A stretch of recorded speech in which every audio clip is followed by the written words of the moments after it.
Hey guys, Dadtries, and this is Dome Keeper. Dome Keeper is a two-dimensional mining game where you focus on mining for resources and investing those resources back into your dome or into your character to defend yourself against an onslaught of aliens that are going to come at your dome. Now, there's a few different modes that you can play.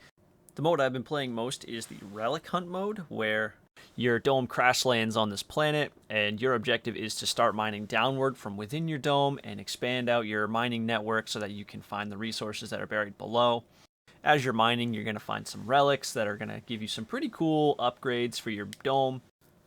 But your overall objective is to find this really large relic, and once you bring that back to your base, it triggers the last wave of aliens. They come and attack you, and hopefully you have sufficiently equipped your dome to the point where you can fend off that last wave. I definitely haven't found everything that this game has to offer, but I have absolutely found some cool perks and upgrades. This game is just full of little surprises, and I felt like at every corner of the game, I felt myself saying, oh, that's kind of neat. And it really reminds me of, do you guys remember that old Flash game called Motherlode? It really gives me some Motherlode vibes, for sure. Now, I bought this game for $12.50. Regular price is $18. And according to Steam, I have 13 hours into the game at the time of recording. It is Steam Deck verified, and it absolutely lives up to that expectation. It plays phenomenally on the Steam Deck. In fact, the bulk of my hours have been on the Steam Deck, either playing late at night in bed or on my lunch break at work. It is recommended that you actually play this game with a controller, so Steam Deck fits the profile beautifully. This game fits my busy lifestyle pretty well, and the fact that you can pause it whenever you'd like, there's no penalty for doing so.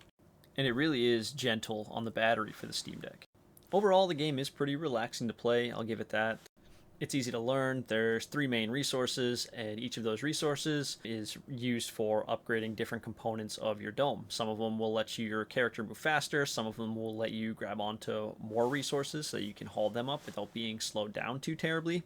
Because the more you're hauling, the slower you go, and time is of the essence. There's a wave countdown, so you need to be back at your dome to repel the wave of incoming aliens before that ticker gets to 0, else you come back to usually quite the mess. Now, the upgrade tree for the dome and your character actually is quite impressive. There is a lot to be had here. There's also more than one type of dome. There's the laser dome, and then there's a dome that has a sword on it that kind of swings back and forth. You can launch the sword out. You can upgrade that. Just about everything that you get in the game can be upgraded. And I really enjoy that aspect because everything kind of starts out kind of crap, and it's up to you to upgrade what you think is going to be most useful to you while you search for this big relic.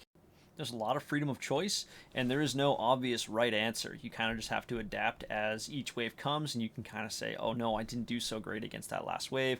I really need to start focusing on upgrading my weapons, or I'm just not pulling in resources fast enough. I need to upgrade my drill, or I need to be able to haul back more resources because I just found a whole metric crap load of iron, and that needs to come back with me, but I don't have the time to make 4 trips.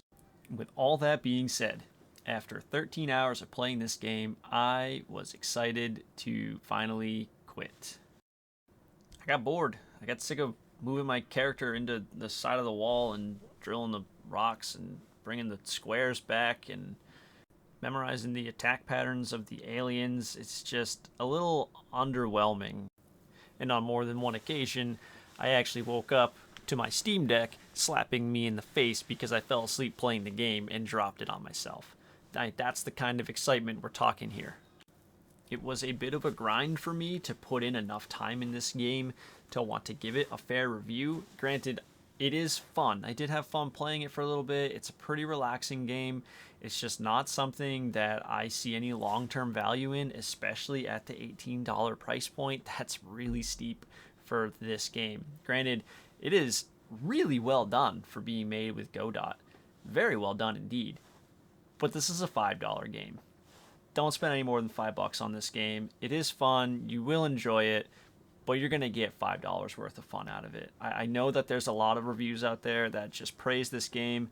I just can't get behind it. I can't get behind the hype. $5, no more than that.